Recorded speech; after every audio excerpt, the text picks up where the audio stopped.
Want to get you right to breaking news from our city's south side, where we are getting reports of a deadly shooting.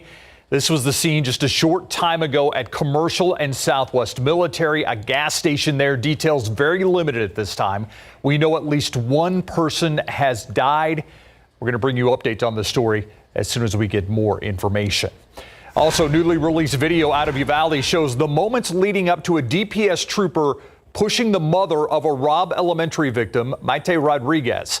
It's an update to a story we first brought you last night on the Nightbeat.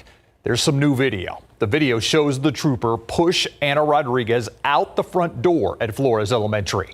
It happened yesterday during a student walkout against gun violence. Today, DPS released body cam and surveillance video from that incident at Flores Elementary. A camera in the school hallway shows the first time Anna Rodriguez entered the building. There is no audio of the interaction, but you can see the trooper direct and escort Rodriguez out of the building. Rodriguez told KSAT yesterday that she went inside the school and yelled for her son to walk out. The 11-minute clip from that trooper's body cam starts without audio, right as the trooper escorts Rodriguez past the front office and out the door. You see someone let her back in about 20 seconds later. Ma'am, I've already told you, you need to leave. I have my ID and I'm going to get my son out. This is the moment Rodriguez is pushed out the door, just as shown in the video shared across social media yesterday. The new clip, though, goes on to show Rodriguez is allowed back into the building and into the office to sign her son out of school. DPS told ABC News it hopes in sharing this video will provide additional context and transparency for the public and help mend divisions between law enforcement and the community. Tonight, we're also learning DPS is looking into that incident and the troopers' actions. That comes after State Senator Roland Gutierrez called for a formal investigation along with the release of that body cam. If you want to see more of this video, you can watch the videos right now on KSAT.com. Let's go to the park now. We're a little less than an hour away from curfew being lifted at San Antonio parks for Easter weekend. Camping for the holidays has been a tradition for many, but will the cold and wet weather we've had over the last several hours keep families from going? The night team's John Paul Barajas bundled up. He joins us live from Brackenridge Park. And John Paul, what's it look like out there? Steve, the cold weather didn't stop anybody. I think you made the joke, John Paul Barajas. Well, that's the case.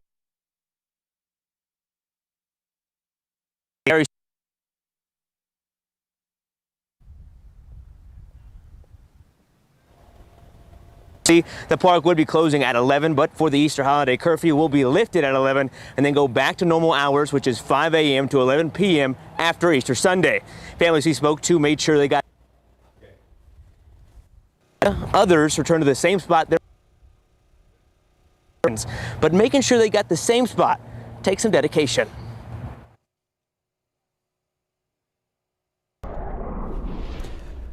Having a few issues with the audio there with John Paul's story, but an annual tradition here in San Antonio. Families go out. Sometimes he's saying they get their same spots, and the curfew's lifted, I believe, as of 11 p.m. tonight. Now, luckily for some of the folks that are out there right now, we don't have much in terms of rain, and it's a good thing to see these breaks in the showers. A little bit of activity out there closer to the Gulf Coast and recently through Wilson County. We are starting to see a few of these very light showers sprout up around parts of San Antonio, especially on the far south side, and we've had some of these very passing light showers over the past hour. We're not done with the rain yet. I know there isn't a whole lot on the radar screen at the moment, but I see some good energy in the upper levels getting ready to move overhead. I'll be back to time out our next batch of rain, having the latest futurecast, talk about some totals and how much more we could get in just a little bit. Just hopefully they can keep on working on try to get all these people back with electricity.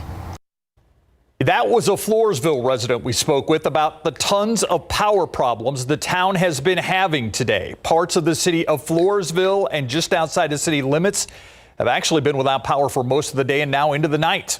The outage is even forcing a school, Floresville North Elementary, to close for the day. We're keeping an eye on the power in Floresville. This is an outage map for that area, and you can see that right now it looks like there's just a little bit over 4,600 active outages that crews are still trying to restore. I'm also hoping we can go back to John Paul out at the park and see what some of those campers had to say. But now for a look at some of today's big headlines in your Nightbeat News Flash. 69-year-old Ruth Ann Comer will spend the next 20 years in prison for hiring a carnival worker to kill her son and his wife. She was convicted last December, but this case has been in the courts for nearly 10 years, now resolved. A suspect now in custody in connection to the deadly stabbing of a John Jay High School student on Tuesday. 18-year-old Jesus San Miguel is accused of stabbing Joshua Eugene Kinnaman during a fight outside a restaurant across the street from the high school. Arrest records state that fight and stabbing were caught on video surveillance. San Miguel was arrested yesterday. Firefighters are trying to figure out what sparked a blaze at a West Side home earlier this afternoon. This happened on Hobble Street near 410 and Marbach. Crews were able to get the flames knocked out quickly. They say the home was vacant and no one was hurt. And that's a look at your Nightbeat news flash. All right, the I-35 series started tonight as the Spurs played their first of 2 regular season games in Austin. It was the first ever NBA regular season game in the state capitol and likely will not be the last for our Spurs. RJ Marquez has some of the sights and sounds from tonight's game. The Moody Center in Austin is used to big music acts and burnt orange as the home of Texas basketball. But as you can see tonight, it was covered in silver and black. We spoke to Spurs fans who are from Austin about seeing their team here in their hometown for the first time. Here's what they had to say. Every year we try to make it down to San Antonio to at least go to one game, so it's great that they're finally here in town and just right in our backyard. I think we have a big need for professional sports teams here in Austin, and I'm glad that they're testing this out, and I think it's going to be very successful. I would love if the NBA came to Austin because it's such an amazing city, and there's great opportunity for fans to go support. Texas already has 3 NBA teams, but you know what they say, everything's bigger in Texas, so we have room in Austin. It's exciting. I know some people are worried about it, but I've grown up expecting them to be in San Antonio, and I'm excited for this opportunity to be in Austin. But it's a great opportunity to come and see the NBA game like here in Austin, you know, so I'm really excited. I was really surprised, like when I was driving up finding parking, like how many people are here. I know there are a lot of Spurs fans here in town, and you know, a lot of people move to Austin more and more each day. So the more the Spurs are in town here, the more fans they're going to get. Go Spurs, go! And more than 15,000 fans packed the Moody Center tonight, and that was reported sellouts here. So good news here for the Spurs. Some bad news is the Fan Fest that was going to be held at Republic Square tomorrow has been canceled due to the weather that's going to be in the Austin area. But overall, a good night for the Silver and Black here in Austin. Reporting from downtown Austin, RJ Marquez, KSAT 12 News. And of course, we'll take you live to Austin with Larry Ramirez coming up a little bit later in the show. Hint, the Spurs are undefeated in Austin right now. All right, rodent droppings, dead rodents stuck to glue traps, and employees not washing their hands. Just a few of the violations found by health inspectors at a local coffee shop. Tim Gerber goes behind the kitchen door to show us what else inspectors found. Next.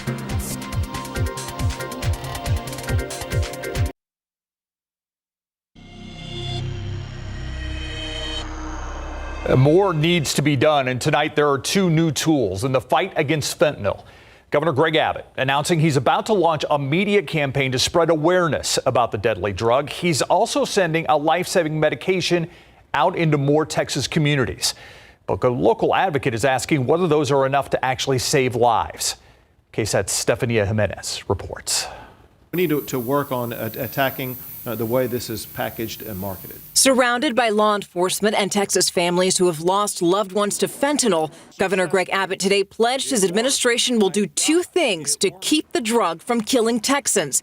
One is an awareness campaign that will release television, radio, and social media ads educating the public on the dangers of fentanyl. Texas today is launching a $10 million multimedia campaign. The other involves sending out more medication that reverses fentanyl overdoses. A statewide distribution of life-saving Narcan.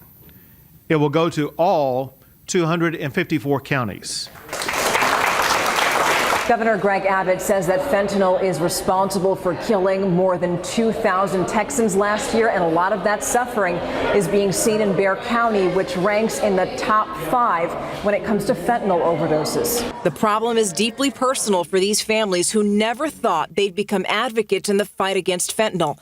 Debbie Peterson recently lost her son to the synthetic opioid, and she wants lawmakers to get tougher on drug dealers. I'm hoping for laws that will charge these people with murder. Meanwhile, people who work closely with those suffering from addiction want to see the governor do more for harm reduction. They need to legalize the fentanyl test strips. You don't really know what you're getting. Some people, when they're buying different types of drugs that are laced with fentanyl, they have no idea it's in there. And that's been a problem across all demographics, not just younger kids, not just people looking for that drug in particular. The test strips are classified as drug paraphernalia in Texas, which is why they're illegal. It's unclear whether Governor Abbott supports a bill that's currently in the House to reverse that. Meanwhile, grieving families say they'll continue to push for any law that will stop fentanyl from taking lives. Stefania Jimenez, KSAT 12 News. Let's go behind the kitchen door now. A bakery cited for multiple violations by health inspectors decided it was better to close the business than make all those necessary repairs. The Night Team's Tim Gerber in for quite a surprise when he stopped by this week and found not only was there no kitchen door, there was no bakery.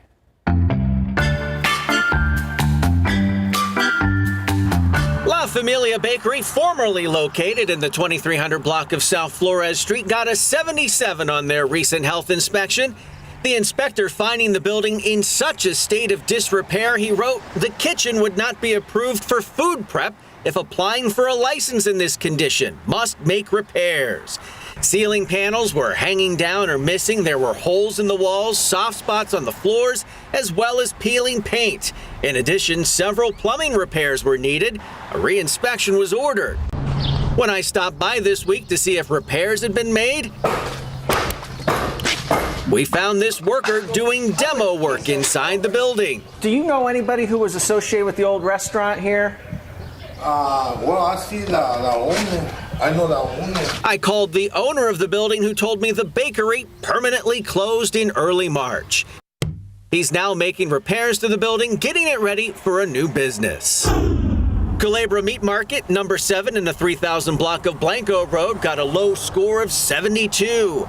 Foods were not being properly cooled, refrigeration units and coolers weren't cool enough, leading to some food being thrown out.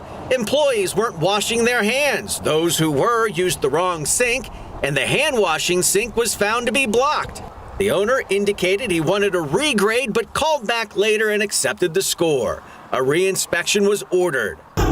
Gyms in the 300 block of Hildebrand got a 78. Several small dead rodents were on a glue trap. Several surfaces and equipment needed to be cleaned, and peeling paint needed to be repaired. A re-inspection was ordered, and the business was told to remove all rodent droppings, show proof of pest control services, and complete a thorough cleaning of the business by that time. Good Time Charlie's, located in the 2900 block of Broadway, earned an 87 on their mid-February inspection. The inspector saw small roaches crawl out from behind the vent hood. That same vent hood needed to be removed for cleaning. Food debris in coolers and freezers needed to be removed, and so did the grease buildup at the fry station. Knives were stored with food debris, and raw meats were being improperly stored next to each other. That's what's behind the kitchen door. Tim Gerber, KSAT 12 News. We come out about 2 weeks early, just watching it, seeing if any cars is passing by, looking at our spot, just because this is our spot, you know. It's cold out, man. That doesn't deter y'all at all? A little bit, but not really. I mean, it's once a year, and everybody's waiting. Yeah, cold weather's not going to stop Eusebio and his friends, his family. No, not Party San Antonio. No, we had trouble with John Paul's live shot earlier, so I wanted to at least run some of the sound that he listened to some of the campers out there who are not deterred by this weather. Look at all the tents that are out there, and a lot of them probably wondering, all right, how long is this cold going to hang around? Because we're going to be out here through Easter.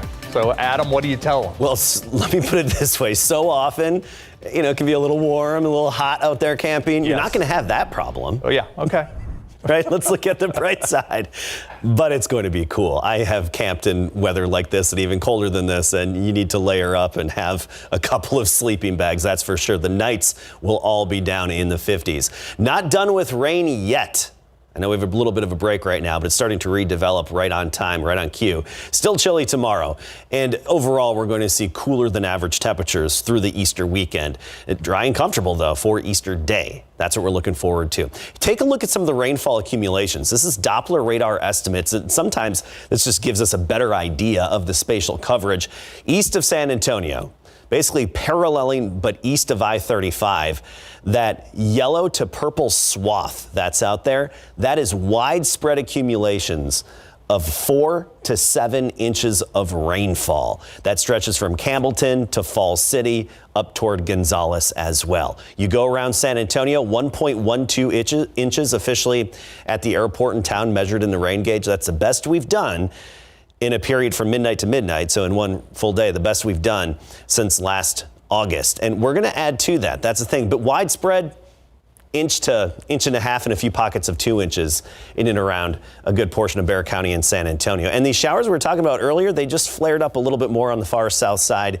Now, little moderate showers there right along I-37 south of 410 and around 1604 near Elmendorf. Let's get to our futurecast. I think this paints the perfect picture of what we can expect. Well, never perfect. Sorry, models are never perfect. It's all relative, isn't it? Of what we can expect. These rain showers, those little ones we had, continuing to develop and pop up. This is 2 a.m.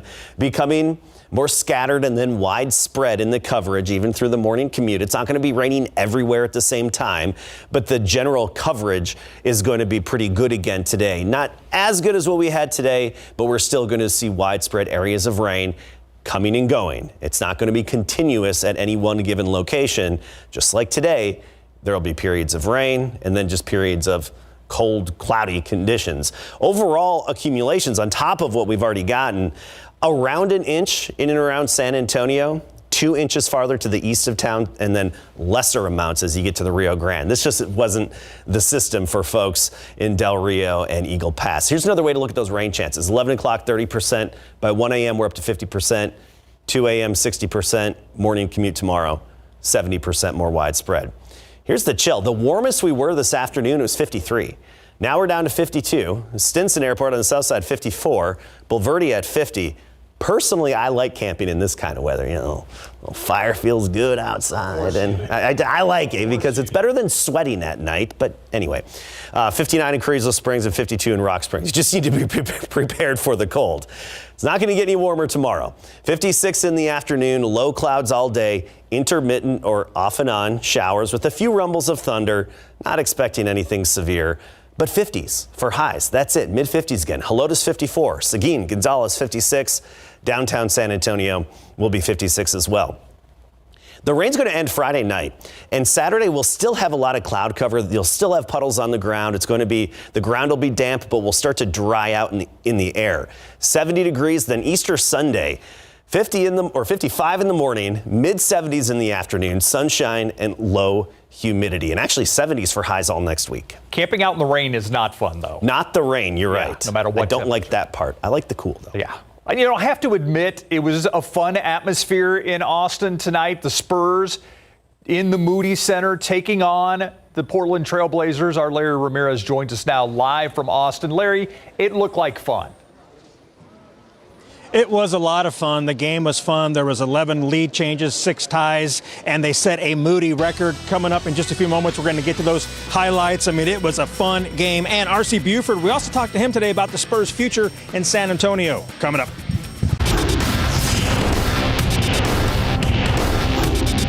We've got partnerships with great partners in Bexar County at the AT&T Center that we want to continue to honor.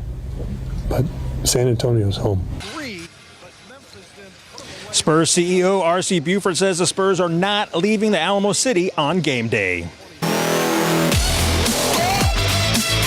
Good evening, everybody, and welcome live to the Moody Center in Austin, where the Spurs hosted the Trailblazers tonight in front of 16,023 fans. That is a Moody record. Now, Keldon Johnson, who missed morning shoot-around because of a stomach issue, well, he played tonight because he wanted to be a part of history. Let's get to those highlights. Listen, 15 seconds into the first quarter, Keldon knocks down this 12-footer for a 2-0 Spurs lead while scoring the first points in the first ever NBA regular season game in Austin. Later on, former Blazer Zach Collins fires and misses a 3. He gets the rebound and goes in for a slam dunk, and the Spurs are down 13-11. Romeo Langford would give the Spurs a lead 32-29, but Portland was on top after one, 37-32. Second quarter, Spurs steal the ball. The pass goes to Malachi Branham for a sweet lefty slam dunk. Spurs are down 4. Final seconds, Keldon misses. Zach puts it back, and the Spurs are up at halftime, 69-61. Moving to the third quarter, check it out. KBD passes to Keldon, who feeds Collins for a slam dunk to make it 74-68 San Antonio. After leading by 9 a few times in the quarter, the Spurs trailed after 3, 100-98. Fourth quarter, Blazers on the run. Jonathan Williams plays alley-oop with Kevin Knox. The second slam dunk, Blazers lead by 7. Spurs charge back. KBD makes back-to-back threes, and SA leads 123-119. And the Spurs go on to win 129-127. Bates Diop led the Spurs at 25. Keldon and Julian Champagny each scored 24. David Sears has more.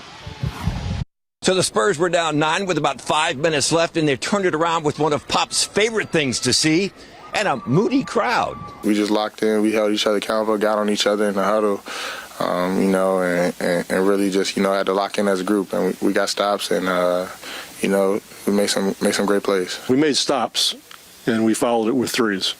And that's how you win basketball games.